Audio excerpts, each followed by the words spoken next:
Hey guys, tonight we're going to slip softly into a world you didn't know you needed. The not-so-epic, entirely squawky daily grind of a Viking goose farmer. Imagine yourself on a narrow strip of coastal farmland, somewhere in 10th century Norway. A brisk northern breeze already sneaking through the drafty shutters of your turf-roofed longhouse. The scent, a little seaweed, a little smoke, and, let's be honest, a generous dose of goose droppings. Your eyes are still closed, but you hear them before you feel the cold air. The geese, honking, arguing, possibly forming a coup. One of them sounds particularly judgmental this morning, so before you get comfortable, take a moment to like the video and subscribe, but only if you genuinely enjoy what I do here. And if you're listening from somewhere interesting, let me know your location and what time it is right now. Now, dim the lights. Maybe turn on a fan for that soft background hum, and let's ease into tonight's journey together. You roll over. The straw mattress pokes your ribs through the woolen blanket that you're clinging to for dear life. It's damp. Everything is damp. Even your hair feels like it's absorbed the essence of the fjord overnight.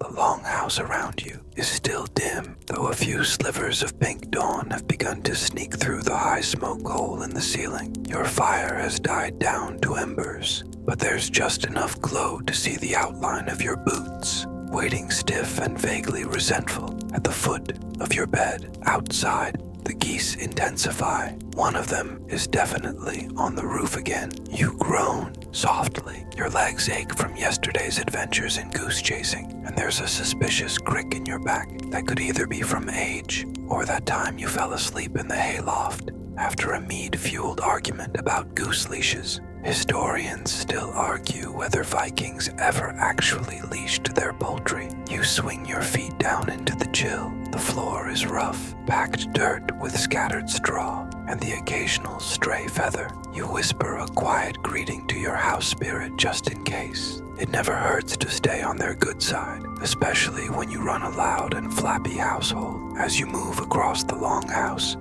stepping carefully around a pile of woven baskets and a half-finished fish net, you reach the door. It creaks in protest.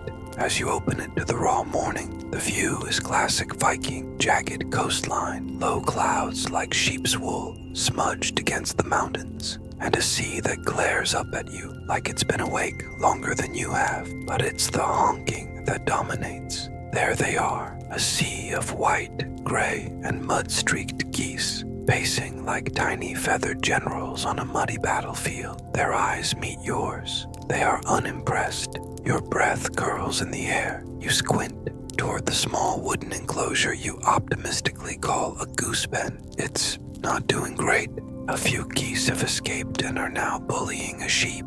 With a sigh that is entirely too dramatic for this early in the morning, you trudge toward them, pulling your wool cloak tighter. You pass the family's small herb patch, currently frozen, and kick aside a stray wooden spoon that somehow made it outside. You make a mental note to speak to your cousin about that. Some mornings you imagine being a great warrior, charging into battle with your shield raised and your name shouted across the fjords. But today you raise your arms and yell, back in the pen, you heard me, to a goose that looks deeply offended. There's a technique to hurting them. You clap your hands softly, mutter rhythmic nonsense, and move in slow arcs so as not to trigger full panic. Not that it helps. One goose flaps violently into the air and lands on your shoulder like a poorly balanced hat, according to folklore, and one very drunk neighbor. Viking geese could be trained to return home by the sound of a carved whistle. You've tried this. You carved the whistle. You blew it. The geese attacked. Lesson learned. Still, you managed to shuffle most of them into the pen, tossing a few handfuls of dried barley as incentive. One remains on the roof, defiant. You point at it with the authority of someone who pays the barley bill. It honks back loudly. You'll deal with that one after breakfast. By now, the sun has decided to participate in the day. Golden light stretches across the damp fields, touching on the distant outline of a boat docked down by the fjord. You can smell wood smoke from a neighboring longhouse, and somewhere in the distance, a child is yelling about a missing boot. Back inside, you warm your hands over the rekindled fire and pour yourself a bowl of thin porridge mixed with a bit of goat milk, and, if you're lucky, some mashed berries. You eat it slowly, watching the steam rise, trying to tune out the indignant goose sounds outside. A neighbor drops by, uninvited, of course. He brings a trade offer, 3 eggs for one of your goose feathers. You pretend to think about it, then you trade, mostly to get him to leave before he starts reciting poems about turnips again. The day has only just begun, but already you feel a certain quiet satisfaction, the kind that only comes from knowing your enemies are small, feathery, and currently locked in a wooden enclosure. Tomorrow may be different. Tomorrow the geese may win, but today you are a Viking who herds birds. The chill hasn't quite left your bones, but there's no time to loiter. You've already wrestled half the flock into their enclosure, and now it's time to prepare yourself for a long day of goose-related negotiations. And for that, you need the proper outfit. You may not be a warrior, but that doesn't mean you can't look presentable while being pecked. Your clothes are stored in a wooden chest near the fire pit, carved with simple knotwork patterns that, frankly, don't distract much from the fact that it's missing a hinge. You open it with a practiced grunt and pull out your tunic, brown, rough wool, and pleasantly free of visible goose droppings. A wind. The fabric still smells a bit of wood smoke and sweat, but that's pretty much Viking cologne at this point. You pull it over your head, smoothing it down with slightly numb fingers. The sleeves are long, designed to keep out the coastal wind, and you pause for a moment to pick off a small burr stuck to the cuff. You have no memory of acquiring that burr. Classic. Next comes the undertunic, linen, softer than it looks, and the sort of thing your aunt would have scolded you for not washing properly. You put it on with care, tucking it into your woolen trousers, which you cinch with a leather belt that has seen far better centuries. As you tighten the belt, you hang from it your goose herding pouch, a small leather satchel containing exactly 3 useful items: a handful of barley, a carved whistle, don't ask, and a tiny wooden goose that your niece insists brings you luck.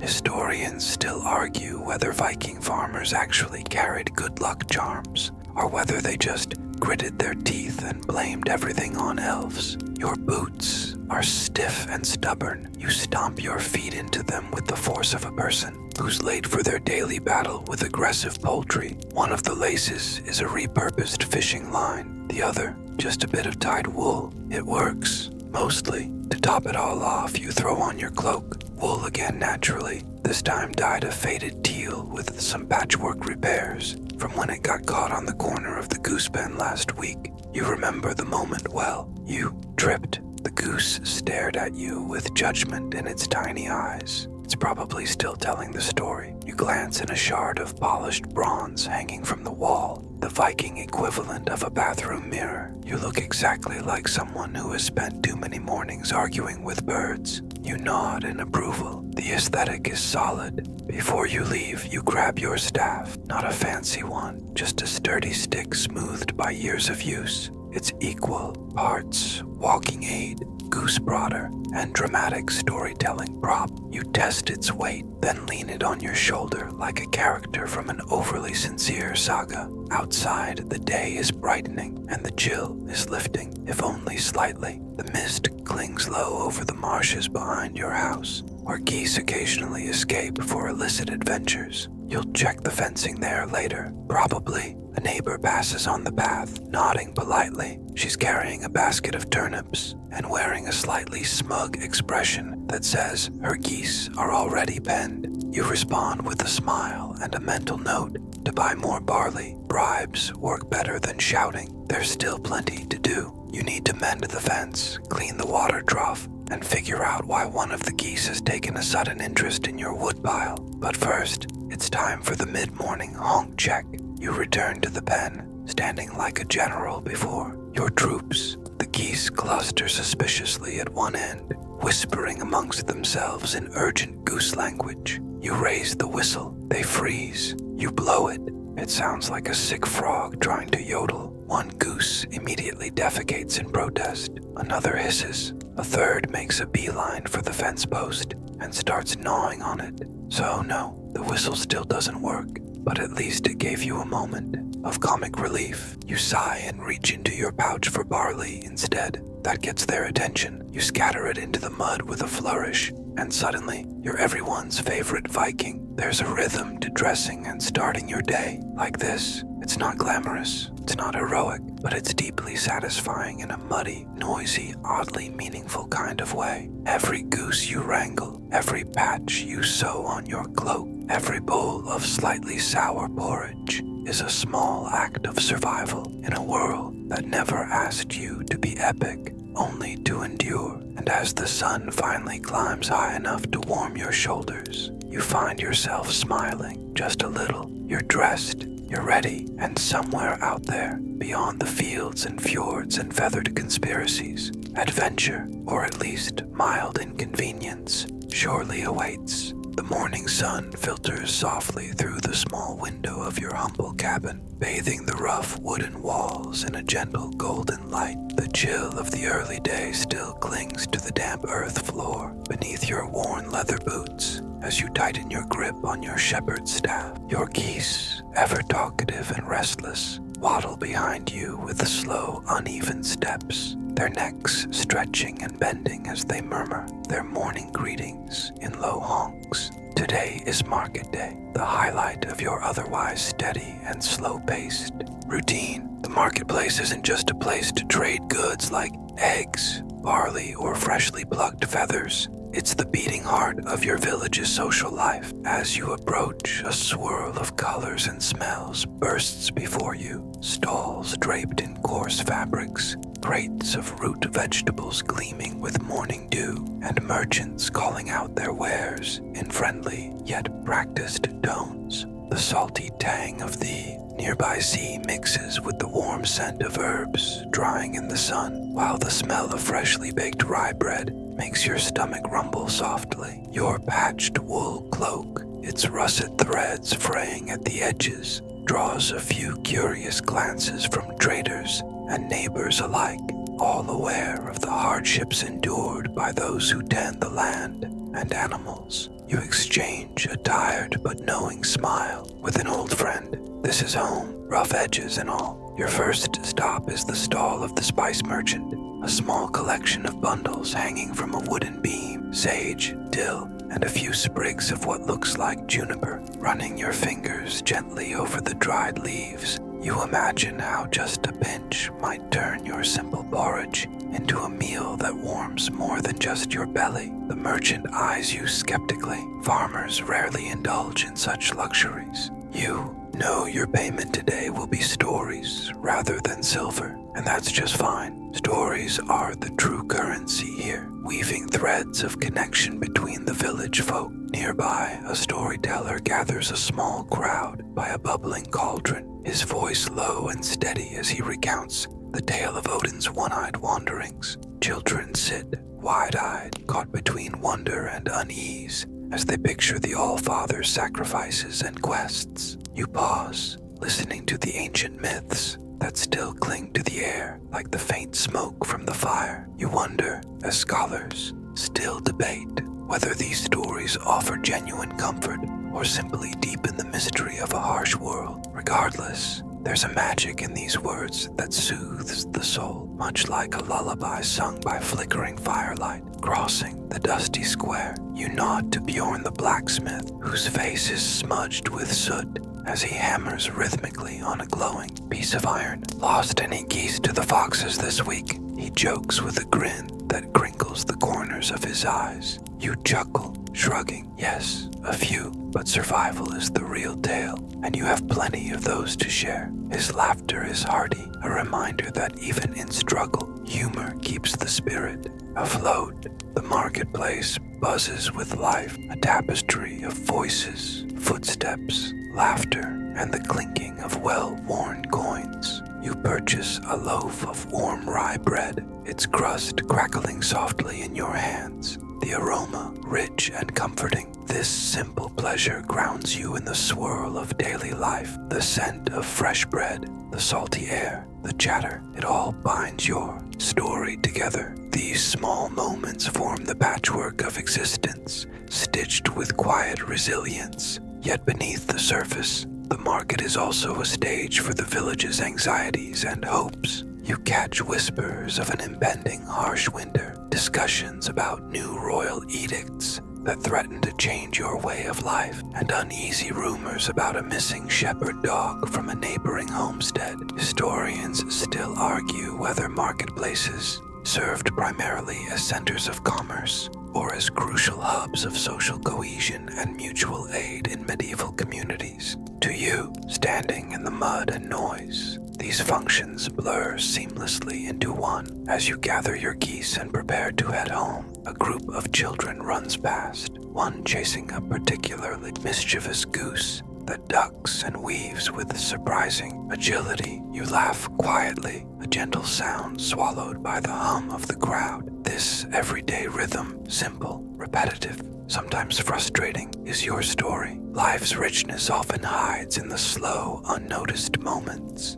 the soft edges of ordinary days that add up to something extraordinary when viewed as a whole. The afternoon sun casts long, lazy shadows over your small farmstead as you gather your flock of geese and lead them toward the marshy fields that stretch beyond the edge of your village. The air here is thick with the earthy scent of damp soil and the faint perfume of wildflowers, a quiet contrast to the bustling market you left behind hours ago. Each step you take sinks slightly into the soft mud, your worn leather boots leaving shallow impressions in the dark earth, the occasional splash of water echoing in the stillness like a whispered secret.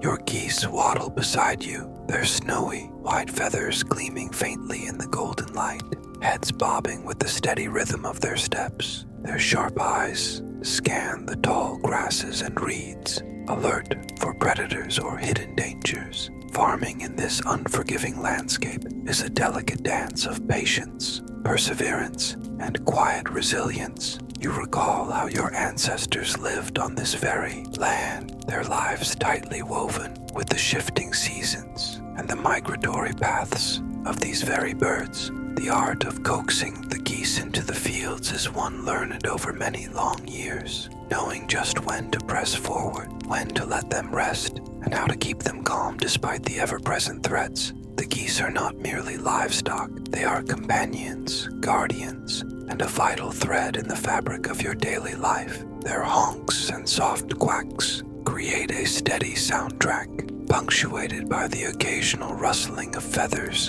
and the slap of webbed feet on wet earth. As you move through the fields, you spot a patch of wild berries nestled among the reeds, a splash of bright red against the muted greens and browns. You pause to pick a handful, savoring the tart, sweet burst of flavor as you chew slowly, a small but precious luxury amid the hearty grains and salted fish that otherwise fill your modest diet. Historians still debate whether Viking farmers regularly foraged for wild fruits or simply relied on cultivated crops. But to you, these berries are a welcome surprise that breaks the monotony of your daily meals. Overhead, the sharp cry of a hawk cuts through the air, reminding you of the constant dangers lurking nearby. Predators like foxes and birds of prey are a constant threat to your flock, and the occasional rival farmer's envy only adds to the tension. Your loyal dog, though graying with age, pads quietly alongside you, ears twitching at every subtle sound. His low growl at an unseen shadow is comforting, a reminder that you are not alone in this wild place. The distant murmur of a stream grows louder as you approach the edge of the fields. You stop by the water's edge and watch the geese dip their beaks into the cool, clear flow, their gentle quacking mixing with the babble of the stream and the rustling reeds. This peaceful moment feels like a small, sacred pause in your day's relentless labor, a breath held between the demands of survival. You think of the old stories told by the village seers, whispers that these waters are watched over by ancient spirits, guardians of the land and all who live upon it.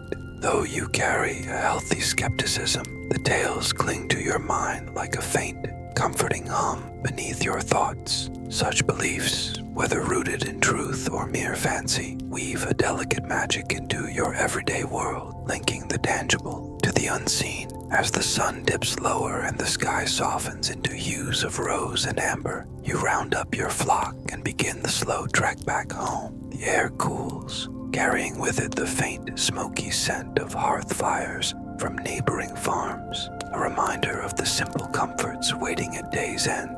You know tonight will bring rest, but your mind remains alert, alive with the steady rhythms of farm and flock, a quiet pulse as old and enduring as the stones beneath your feet. As twilight deepens into dusk, you settle back into the warmth of your humble home, the flicker of a tallow candle casting soft shadows on the wooden walls. The air inside smells faintly of peat smoke, damp wool, and the metallic tang of iron tools that hang from hooks above the door. You sit cross-legged on a low bench near the hearth, stretching out your legs with a small groan. Every joint echoes the labor of the day, each step through muck, each twist of the wrist during feeding, every lift of a heavy bucket.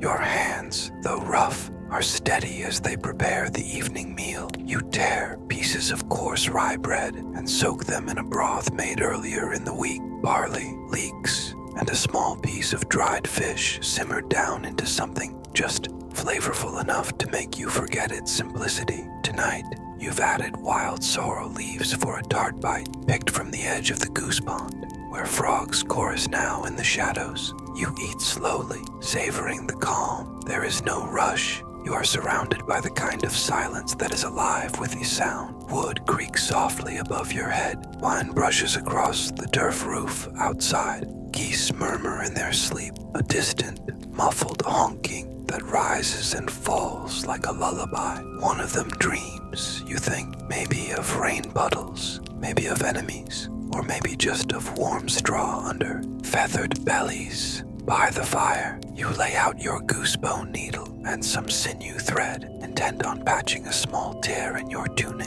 The wool is thinned around the elbows, worn down by days of hauling baskets and bending low. You work by feel more than sight, the needle glinting in the candlelight, slipping through fabric that was once deep russet, but now bears the stains of honest labor. Ash, earth, egg yolk, goose droppings. Your thoughts drift. You remember an old story passed down from your grandmother about a goose that led a Norse woman to safety during a storm, honking just loud enough to be heard above the crashing sea. Historians still argue whether that tale refers to a real voyage or is just metaphor layered in folktale, but you like to think it's true. You believe in the goose. Outside, a full moon begins to rise over the distant fjord, its reflection trembling in the water like a coin dropped into a dark well. The moon's light spills through the single window, making the candlelight seem even more golden. In this glow, you can almost see the day peeling away from your body like a second skin, leaving behind only the soft, slow breath of evening. You're not alone in this moment. Somewhere in the distance, another farmhand is stoking their own hearth, tucking their animals in, counting the eggs from the day. Maybe they're whispering to their children stories of sea monsters, or whispering old blessings into bowls of porridge. This shared rhythm, this unspoken Viking heartbeat, beats across the land like the drum of a longship rowed in unison. You glance at your woven goose feather pillow in the corner. It's not soft by modern standards, but it's yours, stuffed from your own flock, sewn with thread. You spun yourself. There's comfort in that kind of connection to your labor, to your land, to your animals. It's a relationship as old as the north wind itself, humming through the chinks in your wall like a familiar lullaby. And then, from nowhere, a stray memory last summer when a trader passed through with stories of silk from the east, fabric as soft as clouds, colored like crushed berries and dried saffron. He spoke of cities with tall towers, of steaming baths, of bread that rose on its own. You'd never seen bread rise. Yours lies flat and heavy, honest like your days. You weren't jealous, just curious. Is a goose farmer in the east, sitting somewhere now, dreaming of Vikings? You chuckle to yourself and blow gently on your broth. It's gone cold, but you finish it anyway. Waste nothing. That's the way of your people. That's the way of your home. Eventually, you rise and stretch, letting your spine realign with a series of satisfying pops. You check the small wooden latch on your door, then press your ear to it, listening. All is quiet. No foxes tonight. No thieves. No spirits whispering from the trees. You exhale. Finally, you return to your bench and pick up a small wooden carving you've been working on for weeks now. It's a goose, of course.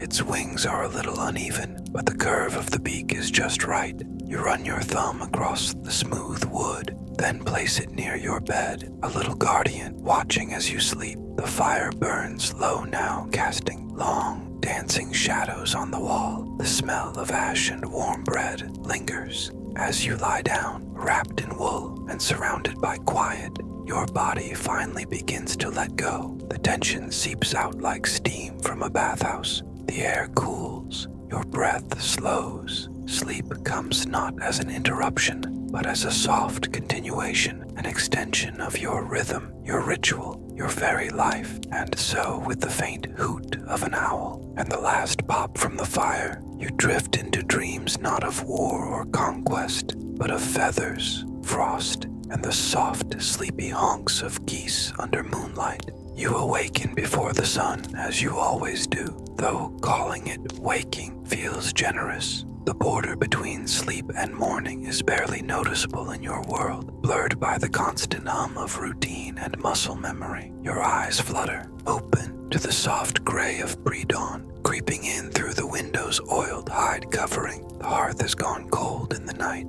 but the warmth of woolen blankets and the gentle rustling of feathers outside coax you into motion without too much resistance. You sit up slowly, joints stiff from another night on a straw-filled mattress. Your first sound is a yawn, the kind that tries to escape politely but ends up cracking your jaw. As your feet touch the packed earth floor, they find the chill that always lingers there, no matter the season. A quick tug brings on your tunic, still holding yesterday's scent, and you pad across the room to stir the ashes. With practiced ease, you coax a small flame to life, feeding it thin slivers of birch bark and shavings from yesterday's carving. The geese are already restless. You hear them through the wall, pacing in their pen, shuffling straw, giving occasional half-honks, just enough to remind you they exist and they're hungry, but they can wait. First, your morning brew, not coffee, of course.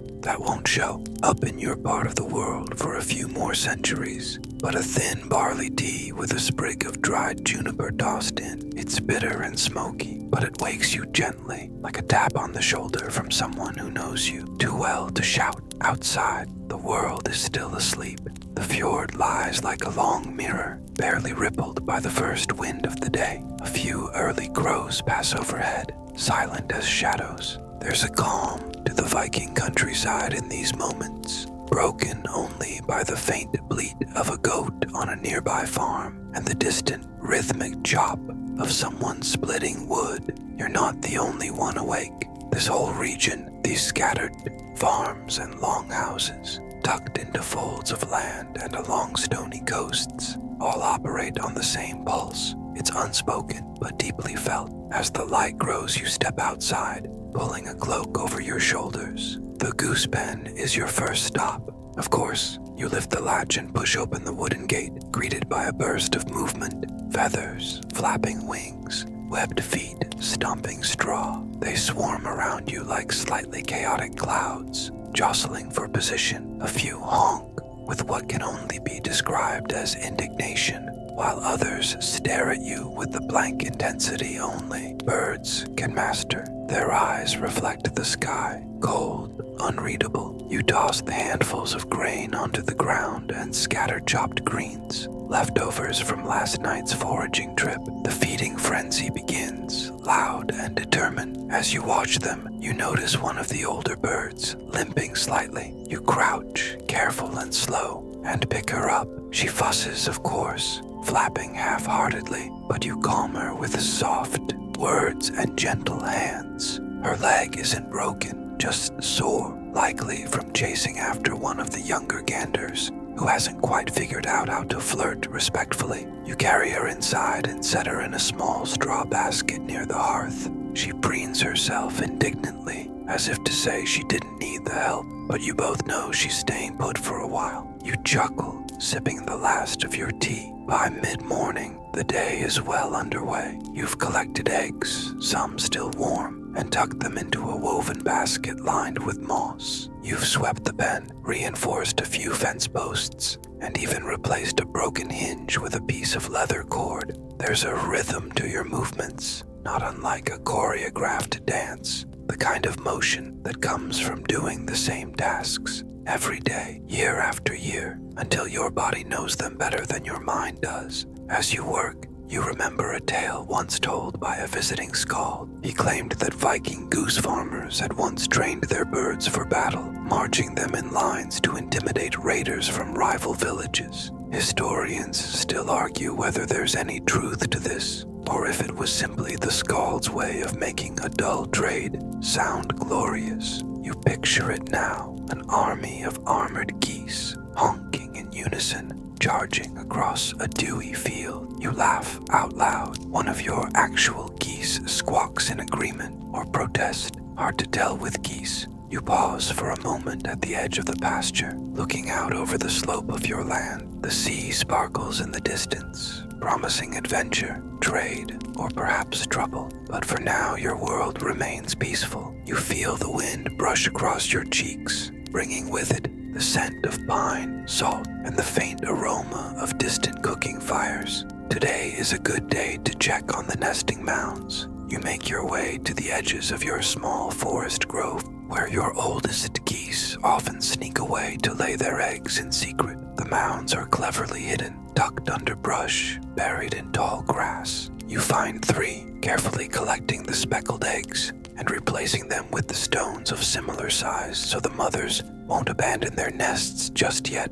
It's a trick passed down through generations, the kind of thing no book would teach you. And while crouching beneath a low-hanging spruce, you spot something odd, a thin, rusted brooch, half buried in the soil, bronze with a swirling Norse knot design, dulled by time. You pocket it quietly, a gift from the land, a relic left behind by someone who walked these woods long before you. By midday, your arms are full, your feet muddy, and your spirit quietly content. You know the rest of the day will bring more of the same, feeding, mending, hauling, but there's no dread in that, only the quiet satisfaction of purpose, of tending to something that depends on you, not just for food or shelter, but for rhythm, for order, for the gentle hum of a day well spent. You return home, placing the eggs carefully by the hearth and checking on the injured goose. She's asleep now,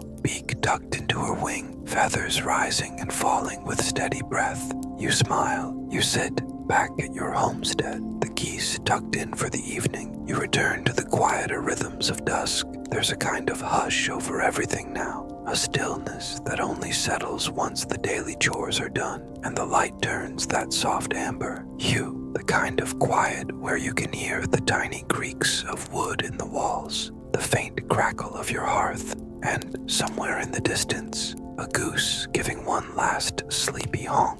It sounds annoyed, or maybe contemplative, probably both. You gather a few dry branches from your woodpile and head inside. The interior of your home is dim, lit by the low flicker of a small oil lamp on the wall. It's cozy in that rustic, slightly smells of goose way. The hearth is still warm from earlier, so you coax the embers back to life with careful breath and a practiced hand. Soon, a new flame blooms, casting dancing shadows that stretch across the worn planks of your floor. You hang a small pot over the fire. Tonight, it's barley stew. Again, you toss in root vegetables, a hint of dried dill, and a chunk of salted goose meat. Waste not. The smell is rich, earthy, and strangely comforting, like memory wrapped in steam. You settle onto a low bench while it simmers, wrapping a woolen cloak around your shoulders, the fabric still faintly scented with lavender from last season's wash. This is your favorite part of the day, not just because your feet finally get to rest, but because it's the hour when thoughts drift easier, when time seems to stretch a little longer. You take out your carving knife and a half-finished piece of driftwood. It's meant to become a toy goose for a neighbor's child, a little thank you for helping you repair your fence last month. You smile to yourself. That fence has been knocked over by geese, wind, and one spectacularly clumsy cousin. As you carve, you think of old Viking evenings, of long houses packed with kin, stories traded like treasure by firelight. Historians still argue whether storytelling was formalized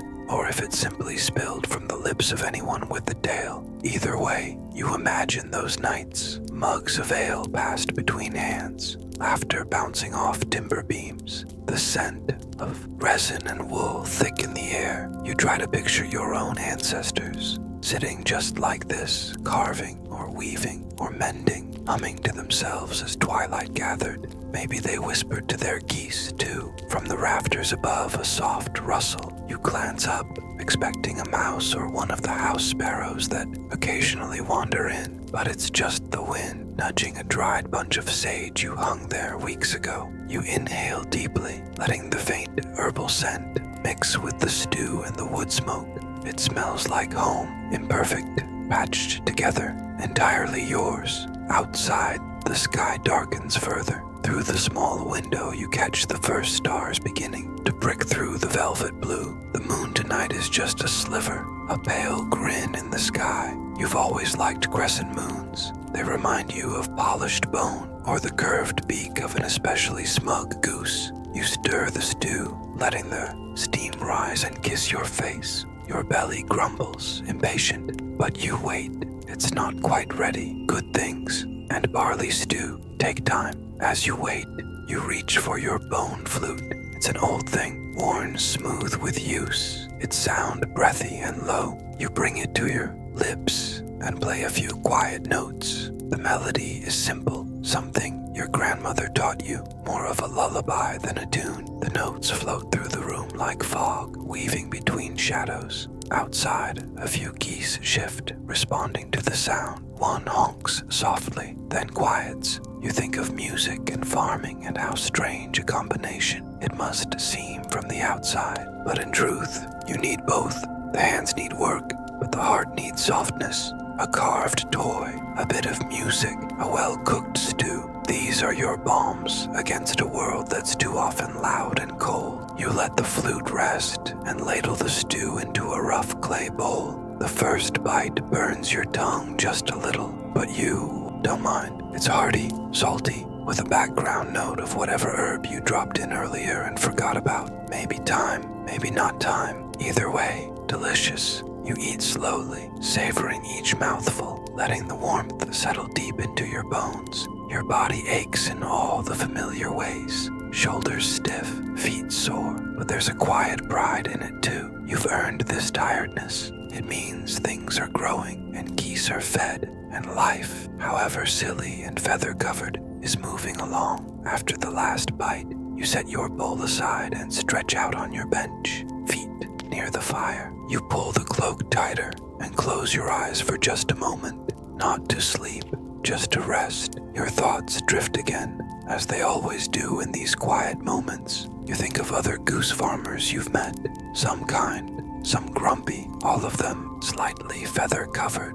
You remember the traveling monk who once traded you a scrap of parchment in exchange for an egg. On it was written a Latin proverb you never forgot. Anser pinguis domus felix. A fat goose makes a happy home. You chuckled then, and you chuckle now. Before long, the fire begins to die down. You rise slowly, joints popping, and bank the embers. With care, tomorrow you'll rise early, before the geese even stir. But for now, you let the quiet embrace you. Outside, the wind shifts. A chill is coming, but you're ready for it. You step out once more to the pen, just to check.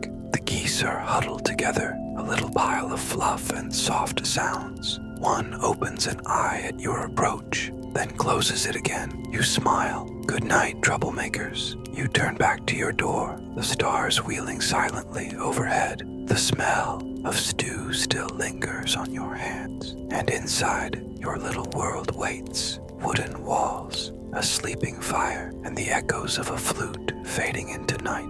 Morning again, and it's the kind of morning that sneaks in gently, as if it doesn't want to wake the geese too soon. You stir beneath your cloak, as soft light peeks through the wooden slats of the shutters. Your back's a bit sore from yesterday's work, but nothing a few stretches and a warm drink won't fix. You sit up slowly, the air brisk against your cheeks, and your first breath tastes of smoke, wool, and something faintly herbal. Maybe the sage is finally doing its job, or maybe the house just always smells like this now. You shuffle across the floor, add kindling to the hearth, and coax another fire to life. The flames bloom quickly today, as if they too are eager to start again. You set water to heat and reach for the clay cup you use every morning. It's chipped, uneven, and entirely perfect. You pour in dried mint leaves, your version of a Viking breakfast tea. No caffeine, but it clears your head in that icy, bracing way, like a splash of fjord water to the face. As you sip, you listen. The low murmur of honks filters through the walls. The geese are waking, slowly, much like you. You take another sip. Outside, dew glistens on every surface, and mist curls low around the fence posts. It looks like the world is steaming, like some enormous kettle just started to boil. You pull on your thickest tunic, indigo wool with that frayed seam you keep promising to fix, and step outside. The morning air grabs at your ankles, sharp and wet. Your breath puffs out in little clouds as you crunch through the frost-hardened dirt. The geese greet you like you've been gone for weeks. They crowd around the gate, honking indignantly, feathers puffed and eyes full of judgment. You open the latch and the tide rushes out. It's barely dawn, and already you're being scolded by birds. Again, you lead them out past the stone markers, toward the river meadow. The grass is slick, silver-tipped with frost, and the sky overhead is a soft lavender. Day's first yawn. One of the younger ganders makes a break for a puddle, flapping dramatically before splashing in like a toddler at bath time. You sigh. This is going to be a wet day. You settle onto a flat stone and watch the flock begin their usual antics. Chasing bugs, fighting over nothing, making mysterious honks at things that clearly aren't there. You chew on a piece of dried apple from your pouch. It's tough and sweet, the kind that sticks in your teeth for hours. But it reminds you of late summer, of warm days and cider smells and sunburned shoulders. As you sit, a figure appears in the distance, just where the meadow dips into a shallow grove. You squint. It's your neighbor, Berka, the woman who raises bees and glares like a thundercloud when anyone mentions taxes. She waves a hand in her usual, vaguely threatening way, and you wave back. She's carrying a basket, probably honeycomb, possibly a passive-aggressive gift. She approaches slowly, her boots squelching in the damp grass, and drops the basket at your feet. Too much again, she mutters, glancing at your geese. Thought you might trade. You peek inside. Golden slabs of honeycomb glisten like treasure. You nod. I've got eggs. You offer. She grunts, which in Burka speak means acceptable, a successful transaction. You chat briefly about the weather, a wandering goat that tried to climb her beehives, and a strange coin she found near the riverbank. Historians still argue whether Viking farmers commonly buried coins for luck, or if they just kept losing them. Either way, she's convinced hers is cursed. You offer to swap for it, mostly just to annoy her. She declines. When she leaves, you glance at the honey again, then up at the sky. The sun has cleared the horizon now, and the meadow glows gold, light catching on every blade of grass, every glistening feather. The geese look almost angelic, which is a lie, but a comforting one. You spend the next hour gathering goose feathers from the ground, plucked during squabbles or molting. You've been collecting them all season. They'll be cleaned, dried, and bartered later. One of the monks in the northern village pays well for feathers, says they make excellent writing quills. You once tried to make one yourself, dipped it in soot ink, and scrawled your name on a scrap of bark. It came out more smudge than signature. Still, it's nice to imagine that one of your geese might someday help draft an illuminated manuscript or a love letter or some doomed epic about heroic turnips. Your basket fills slowly. Feathers are light, but many. You tuck a few into your belt as you work. Decoration, convenience, hard to say. Probably both. The geese start to wander toward the river again, and you follow, keeping a lazy eye on the group. A few of the younger ones flap into the shallows, testing their balance on slippery stones. One falls in completely, flails dramatically, then floats off like it meant to do that all along. Classic goose behavior. As they paddle, you lean back on the mossy bank. Let your eyes drift upward. The clouds above are scattered, loose, white sketches on a blue canvas. You remember that time you swore one looked like Thor's hammer, and your cousin said it looked more like a potato masher. You haven't trusted her cloud interpretations since. A dragonfly lands on your hand, its wings catching the light like shards of glass. You hold still, watching it shift and shimmer. Then it zips off, probably to go tell a bee something scandalous. You close your eyes, just for a bit. The sound of water, a lazy splash of webbed feet, the rustle of wings. The breeze carries faint scents of wet feathers, riverweed, and earth. Everything feels slow, suspended, as if the world decided to nap. Then a honk, loud, right in your ear. You jerk upright. One of the geese, your most chaotic one, naturally, has decided your lap is the perfect place to sit.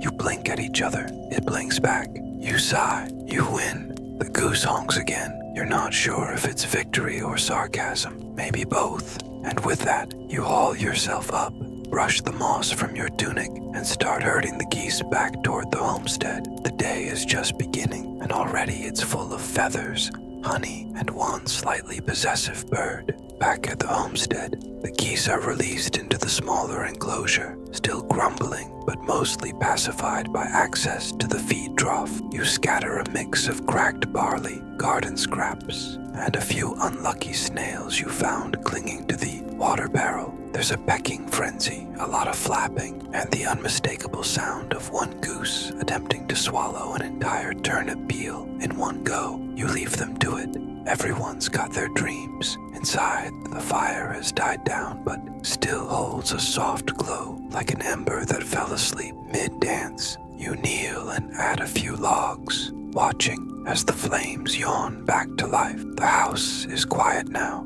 save for the occasional creak of timber or the distant honk that could mean anything from joy to full-blown poultry rebellion. You sit near the hearth and begin the quiet chore of repairing a torn strap from one of your water buckets. The leather is stiff with age, darkened from years of river hauling and goose droppings. Truly a noble patina. As you stitch, your thoughts wander. You think about your cousin Rolf, who decided to leave the village last summer to join a crew of merchants heading toward the Frankish coast. He sent one letter back, mostly drawings of cheese in a very confusing map, and hasn't written since. You wonder if he's found success, or if he's still trying to decipher that one innkeeper's accent. Stitch, pull, knot. The rhythm is meditative, like weaving thoughts into fabric. Your fingers ache a little, but in that good, used way. The fire crackles softly beside you, and the scent of birch smoke fills the air. After the bucket's fixed, you turn your attention to another pressing matter, quill cleaning. You keep a few goose feathers for personal use, mostly for writing down egg counts, feed mixtures, and the occasional haiku about your least favorite gander. You dip one in vinegar, swish it through the ash water, and dry it by the hearth. Meticulous work, sure, but oddly satisfying. Outside, the wind picks up slightly. You glance out the shutter and spot clouds rolling in, low, lumpy, and a suspicious shade of gray. Rain is likely, maybe even a proper storm. You step outside to secure a few things. The herb rack hanging near the door, the drying strips of fish, the laundry that's still mildly damp from last week. You pull it down with a sigh. Viking weather isn't known for its courtesy. While you're outside, you check on the small side bin, this one reserved for your most temperamental goose. You know the one. Every farmer has that one animal that seems just a little too intelligent, a little too vengeful, a little too strategic. Yours has figured out how to lift the latch, using only its beak and what can only be described as dark, poultry magic. You add a second loop of twine, just in case. Back inside, you start prepping for the evening meal, a simple stew, turnip, barley, wild greens, and just enough dried cod to make you question your life choices. You drop the ingredients into the clay pot and set it over the fire, adding a pinch of salt and a few wild herbs you're reasonably sure aren't poisonous. Probably. As it simmers, the aroma fills the room, earthy, savory, slightly fishy, and undeniably Viking. You hear a soft knock at the door. You weren't expecting anyone, and for a second, you wonder if one of the geese has somehow evolved opposable thumbs. But it's just old Kettle. He's a neighbor from downriver who speaks mostly in shrugs and once claimed to have seen a selkie near the coast. He smells faintly of moss and offers you a small jar of pickled mushrooms. Found a patch, he says, as if that explains everything. You offer him a place by the fire and a bowl of stew, and for a while the two of you eat in companionable silence, the kind of silence that doesn't need to be filled. Occasionally, Kettle gestures toward your geese through the window and makes a vague sound of approval or concern, hard to tell. After the meal, he pulls a carved bone pendant from his satchel and sets it on the table. It's etched with runes, some familiar, others strange, and shaped like a goose's foot. For luck, he says. You raise an eyebrow. Goose luck, he nods solemnly. Very powerful. You accept it, of course. It's not every day you receive a magical birdfoot talisman. You hang it near the door, just above the iron skillet. As Kettle leaves, he turns back and says, "Storm's coming. Keep your fire dry." Then he vanishes into the wind, like some kind of cryptic forest spirit. You shake your head. He always does that. You close the shutters, secure the latch, and stoke the fire again. Outside, thunder grumbles in the distance. You can smell the rain now. Damp stone, old leaves, something electric. You pull your cloak tighter and check on the stew pot one more time. Still bubbling, still edible. You sit back down with your writing feather and begin to record the day. Morning, honking, midday, feathers, evening, stew, mysterious amulet, potential goose uprising. You pause, ink dripping gently from the tip of the quill. Historians still argue whether Viking farmers recorded their days like this, or if you're just unusually sentimental. Either way, it feels right. The geese are quiet now. The fire crackles. The rain starts to whisper against the roof. Another full day. Another strange, quiet, completely ordinary adventure. And it's not over yet. Back at the homestead, the geese are released into the smaller enclosure, still grumbling, but mostly pacified by access to the feed trough. You scatter a mix of cracked barley, garden scraps, and a few unlucky snails you found clinging to the water barrel. There's a pecking frenzy, a lot of flapping, and the unmistakable sound of one goose attempting to swallow an entire turnip peel in one go. You leave them to it. Everyone's got their dreams. Inside, the fire has died down, but still holds a soft glow, like an ember that fell asleep mid-dance. You kneel and add a few logs, watching as the flames yawn back to life. The house is quiet now, save for the occasional creak of timber or the distant honk that could mean anything from joy to full-blown poultry rebellion. You sit near the hearth and begin the quiet chore of repairing a torn strap from one of your water buckets. The leather is stiff with age, darkened from years of river hauling and goose droppings. Truly a noble patina. As you stitch, your thoughts wander. You think about your cousin Rolf, who decided to leave the village last summer to join a crew of merchants heading toward the Frankish coast. He sent one letter back, mostly drawings of cheese and a very confusing map, and hasn't written since. You wonder if he's found success, or if he's still trying to decipher that one innkeeper's accent. Stitch, pull, knot.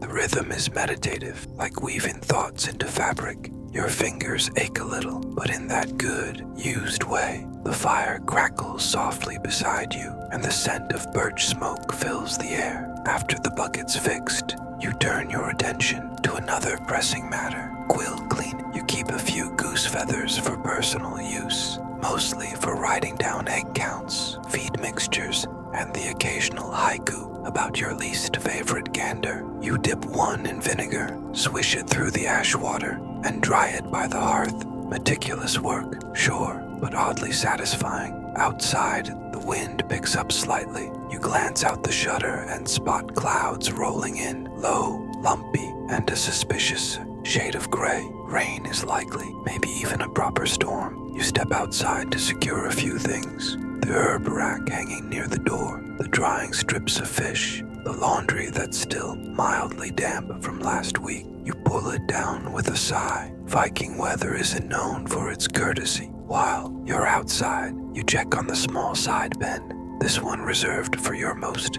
temperamental goose. You know the one. Every farmer has that one animal that seems just a little too intelligent, a little too vengeful, a little too strategic. Yours has figured out how to lift the latch, using only its beak, and what can only be described as dark, poultry magic.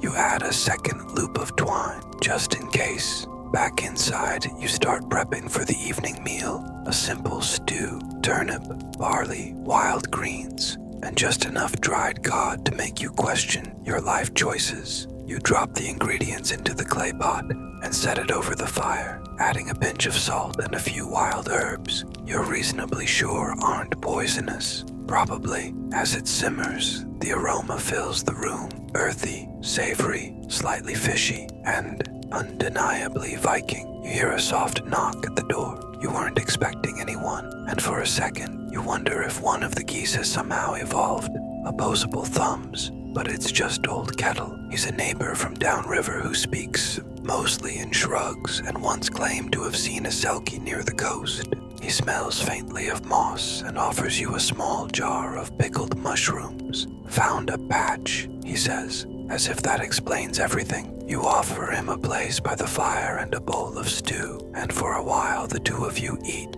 in companionable silence. The kind of silence that doesn't need to be filled. Occasionally, Kettle gestures toward your geese through the window and makes a vague sound of approval or concern. Hard to tell. After the meal, he pulls a carved bone pendant from his satchel and sets it on the table. It's etched with runes, some familiar, others strange, and shaped like a goose's foot. For luck, he says. You raise an eyebrow. Goose luck. He nods solemnly. Very powerful. You accept it, of course. It's not every day you receive a magical bird-foot talisman. You hang it near the door, just above the iron skillet. As Kettle leaves, he turns back and says, "Storm's coming. Keep your fire dry." Then he vanishes into the wind, like some kind of cryptic forest spirit. You shake your head. He always does that. You close the shutters, secure the latch, and stoke the fire again. Outside, thunder grumbles in the distance. You can smell the rain now. Damp stone, old leaves, something electric. You pull your cloak tighter and check on the stew pot one more time. Still bubbling, still edible. You sit back down with your writing feather and begin to record the day. Morning, honking, midday, feathers, evening, stew, mysterious amulet, potential goose uprising. You pause, ink dripping gently from the tip of the quill. Historians still argue whether Viking farmers recorded their days like this, or if you're just unusually sentimental. Either way, it feels right. The geese are quiet now. The fire crackles. The rain starts to whisper against the roof. Another full day. Another strange, quiet, completely ordinary adventure. And it's not over yet. Night has properly arrived now. Not that soft twilight that makes everything look like a painting, but the true ink-black kind where the sky feels endless and the stars start to stretch and blink awake like sleepy eyes. You step outside one more time, mostly to listen. There's something about Viking nights that demand attention, not fear, just a respectful pause. The rain has passed, leaving behind a hush. A few puddles glisten near the firewood pile. You can hear the faint rustle of tree branches drying, and somewhere in the reeds near the river, a frog resumes its song, likely convinced the storm was just a hiccup. The air smells of wet bark and damp wool, your cloak specifically. You check on the geese again, out of habit more than necessity. They're huddled together, warm and lumpy, like a heap of judgmental clouds. One lifts its head lazily to acknowledge you, then tucks it back under a wing. Approval, possibly indifference, almost certainly. Back indoors, you light a second tallow candle, its flame wobbling in the draft from the newly patched window. The flicker throws odd shadows on the walls, elongated shapes of tools, baskets, and herbs strung like trophies from the ceiling beams. There's comfort in this mess. Everything here has purpose, even if only once a season, especially the basket of broken clay shards in the corner. You're not sure why you keep them. Maybe it's for repairs, maybe it's art, or maybe you're just sentimental. You sit by the fire with a small piece of driftwood and your carving knife. It's not for anything practical, just something to keep your hands busy. You start shaping a goose. Of course, it's not your best work. The beak's too long, and the wings look suspiciously like tunics. But it's calming. While you carve, you think about the upcoming feast day. It's one of the less chaotic festivals. More pickling than pillaging, but still, there's pressure. Every family contributes something, and last year, your honey-roasted root medley was politely ignored in favor of Ascot's smoked eel stew, which everyone pretended not to hate. This year, you're thinking of offering pickled eggs and a tale. People like stories, even when they pretend not to. There's a knock again. This time it's younger, a lighter hand. You answer to find a little Sigtrig, the neighbor boy, clutching a damp cloth bundle. Mama says you know geese, he announces. You nod slowly. That's putting it mildly. One won't stop screaming. You raise your eyebrows. Like, in pain. He considers this. No, just screaming. Of course. You throw on your boots, grab a small pouch of dried peas, and follow him out into the mud. His family's coop is smaller than yours, but better lit. His mother insists on hanging polished bits of bronze to reflect the moonlight. Keeps the spirits guessing, she says. Inside, the goose in question is pacing, not limping, not bleeding, just furious. You crouch, toss a few peas, and speak softly. The goose freezes, stares, then honks so loudly, your soul briefly leaves your body. You give Sigtrig the pouch. She's fine, just dramatic. He nods, clearly impressed. You're like a goose whisperer. You wink. Don't tell the others. They'll want to unionize. On the way back home, the stars have fully settled in. There's one in particular, bright and low, that always seems to follow you. You've named it Gertie, not after a goddess or hero, just Gertie. Feels right inside. Again, the stew pot has cooled, and the last coals are starting to fade. You wrap your cloak tighter and settle onto the bench by the wall, carving forgotten. Your eyes drift to the ceiling. A spider is slowly spinning a web near the corner beam. You watch it for a long time. Historians still debate whether Viking homes had designated spider beams, or whether you're just particularly tolerant of freeloading arachnids. Either way, this one's name is now Ragna. She seems like a Ragna. Your eyelids are heavy, not with exhaustion exactly, but with that kind of earned fatigue that only comes after a day full of feathers, mud, shouting fowl, mystery pendants, and philosophical frogs. You close your eyes just for a second, maybe two. In the quiet, the wind picks up again, soft and low, like it's whispering old sagas through the rafters. You let it carry you. The morning is moving faster than you'd like. It always does when the chores start stacking themselves like an overambitious game of rune stones. Today, the smokehouse needs checking, and by checking, you mean entering a small wooden box that smells like a campfire got into a fist fight with a fishmonger. You brace yourself, lift the creaky wooden latch, and step inside. The haze swirls around your head immediately, clinging to your tunic and eyebrows like a clingy cousin. Inside, the racks are lined with strips of goose meat. Yes, even a goose farmer occasionally eats their own product. Don't act shocked. Some pieces look perfectly cured, edges curled like little scrolls. Others are debatable. You lift a slightly limp slice, sniff it cautiously, then shrug. Close enough, you mutter. Historians still argue whether Viking preservation techniques were more about flavor or survival. You're inclined to think both. You haul a few acceptable pieces into the house and lay them on a wooden board. Dinner is basically done now. Smoked goose with a smear of horseradish and whatever root vegetable hasn't turned traitorous in the cellar. Next, you sharpen your shears. Not the war axe, though it could probably use it too, but the humble iron shears for grooming the flock. You whistle a slow, off-key tune as you prepare for your least favorite part of the week, trimming Gorm. Gorm is the largest, oldest, and most judgmental goose you own. He watches you approach like a deity being inconvenienced by a mortal. You kneel, coaxing him gently, speaking in a tone usually reserved for sleep-deprived babies and misfiring kindling. A miracle. He lets you clip his wings without a struggle. Or maybe he's just plotting. Hard to tell with Gorm. The other geese, however, are less compliant. One tries to nibble the corner of your boot.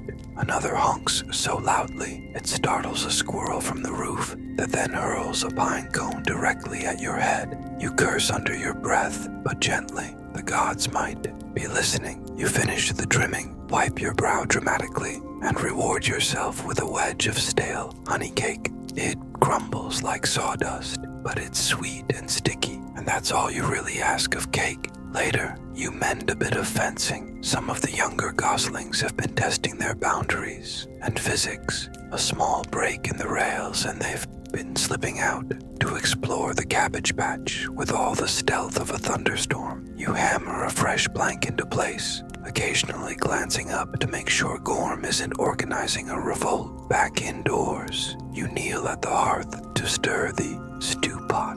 It's a bubbling mix of lentils, onion, and just enough goose fat to stick to your ribs. The smell is rich, earthy, comforting, the kind of scent that makes you believe everything might be all right, at least for today. You ladle some into a wooden bowl and sit cross-legged by the fire. The geese are quiet outside, drowsing under the lowering sky. The air has taken on that dusky lavender tint that only lasts for a few heartbeats. Before the dark rolls in properly, you eat slowly, savoring each bite. One goose honks sleepily, a drawn-out yawn in poultry form. You smile. In the corner of the room, your half-finished weaving project waits patiently. It's meant to be a shawl, eventually. Right now, it's a tangle of wool and ambition. You pick it up anyway, fingers moving through the familiar motions. Over, under, over, under. The rhythm soothes. Outside, a cold wind whistles between the planks,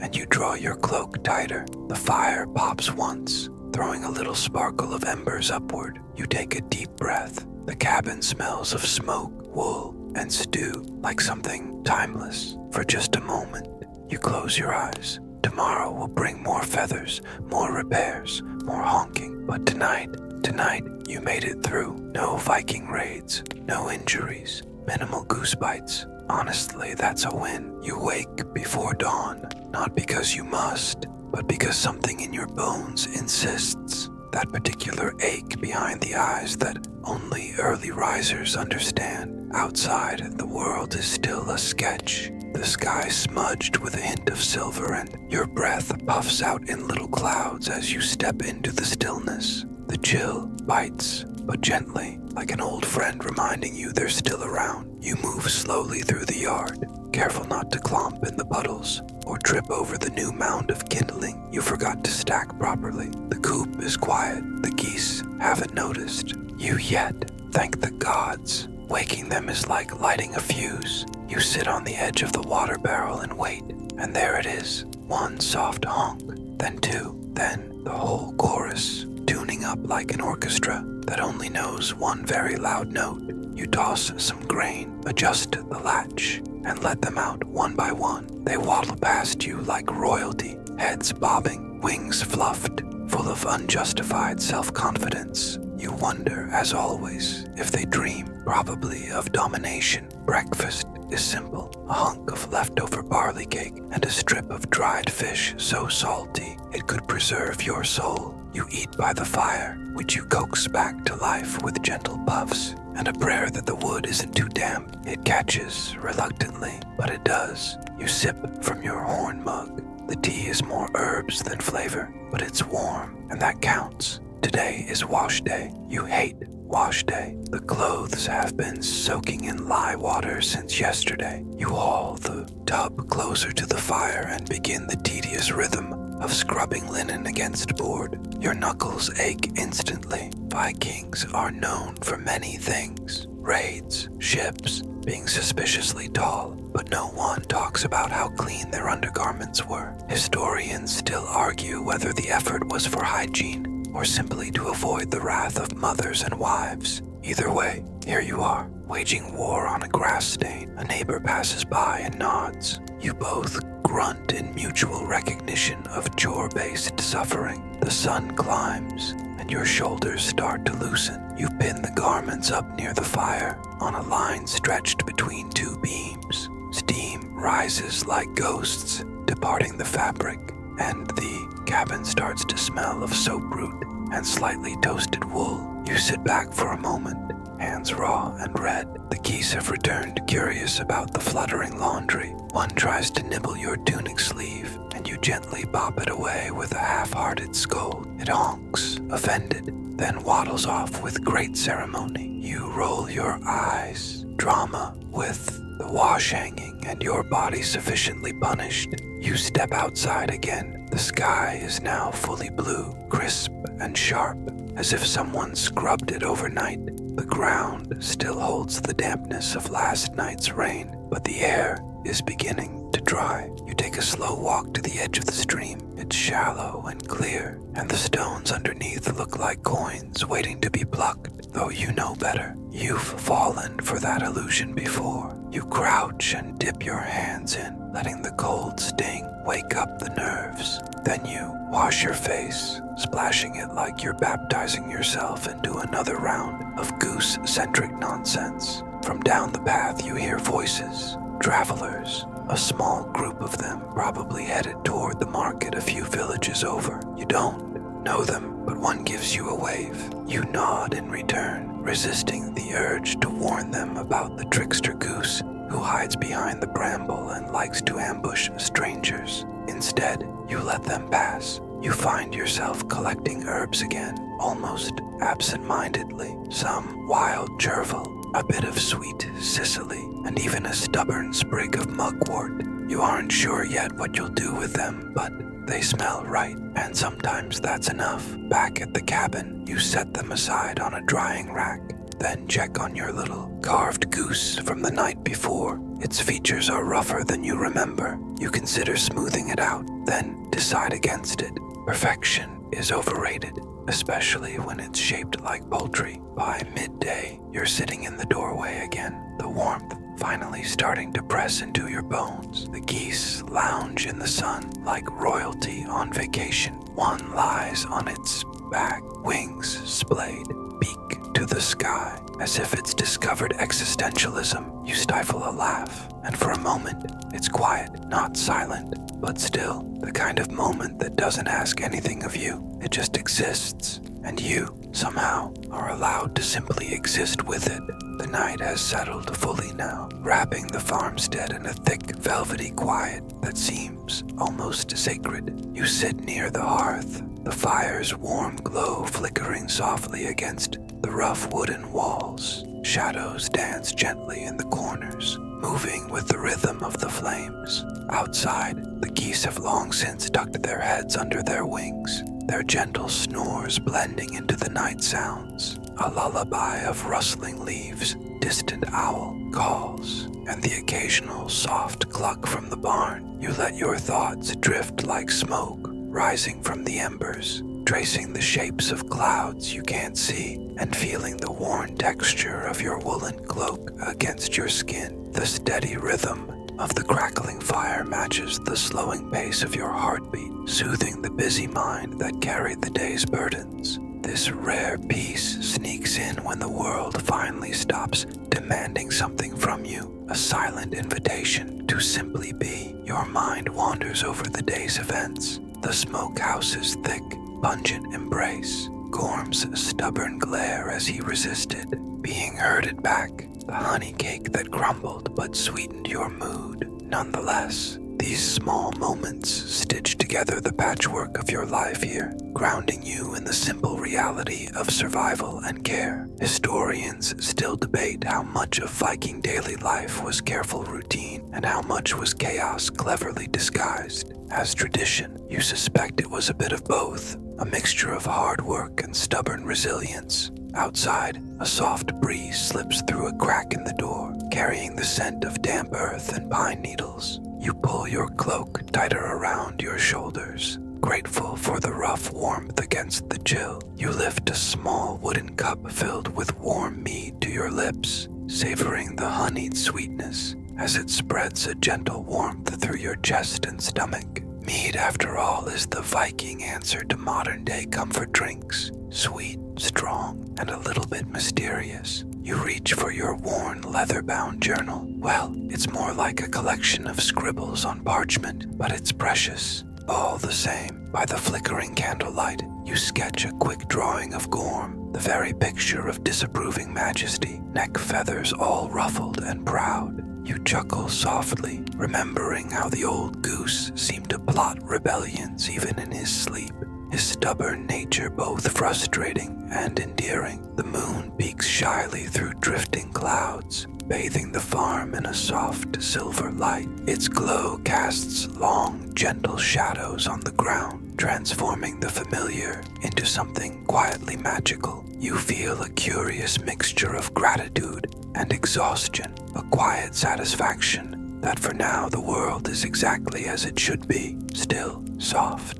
and slow. Your thoughts turn to the seasons ahead, the harsh winters, the fleeting summers, the steady cycle of life that shapes every moment here. You remember stories from elders, tales of how Vikings adapted to this relentless land, finding ways to endure, to thrive, and sometimes simply to survive. The old ways are woven into every stone and tree, a quiet history whispered by the wind. You breathe deeply, feeling the calm settle deeper into your bones. The fire's warmth, the softness of your cloak, the gentle night sounds, they all wrap around you like a protective blanket.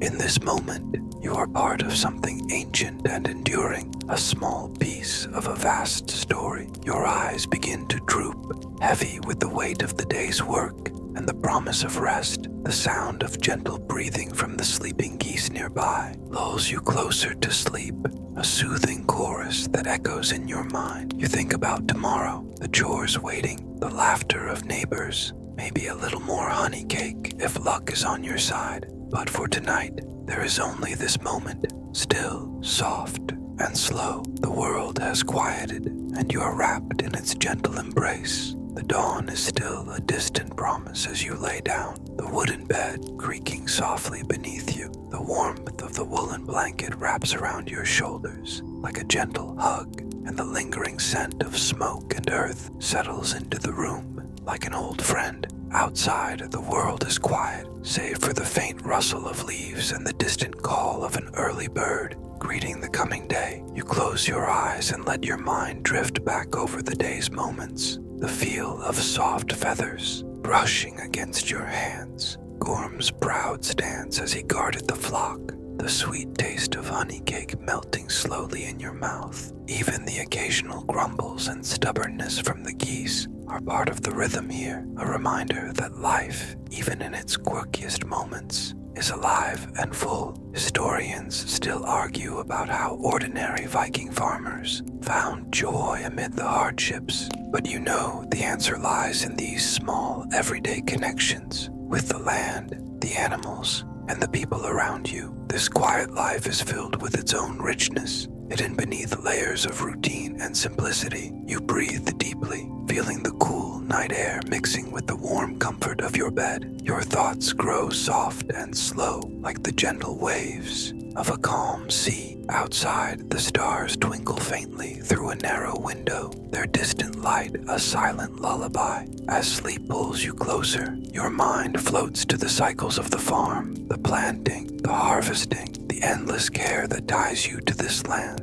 Each day is a thread in the tapestry of time, woven with care and patience. You think of the generations before who lived by these same rhythms, their stories whispered on the wind. The geese stir briefly, a soft murmur that blends into the night's chorus. You smile to yourself, imagining Gorm dreaming of grand adventures, or simply of a quiet pond. The familiarity of their presence is a balm, a steady heartbeat in the quiet. You let your thoughts grow quieter still, until all that remains is the gentle rise and fall of your breath. The fire outside flickers low, its last embers glowing softly before fading into the dark. In this peaceful moment, you feel connected to the past, to the earth, and to the gentle rhythm of your own heartbeat.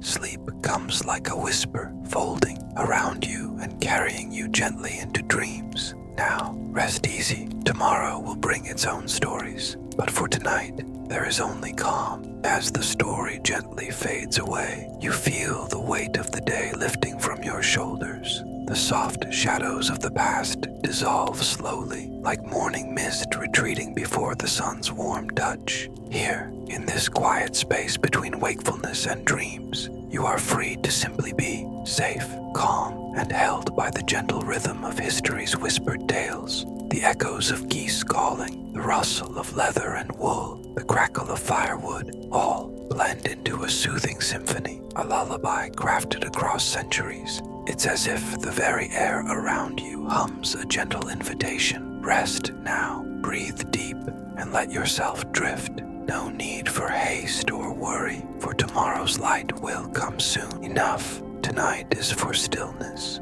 for soft thoughts that brush past like a feather, and for dreams that carry you on quiet wings to lands both old and new. You've traveled through time without leaving your bed, felt the sun on your skin, heard the whispers of forgotten villages, and seen the simple beauty of a Viking farmstead. These moments remind us that even the slowest stories have their own magic, a calm pulse beneath the noise of modern life. So, as you sink deeper into sleep, carry with you this gentle comfort. Let it settle softly like a warm cloak around your mind and heart.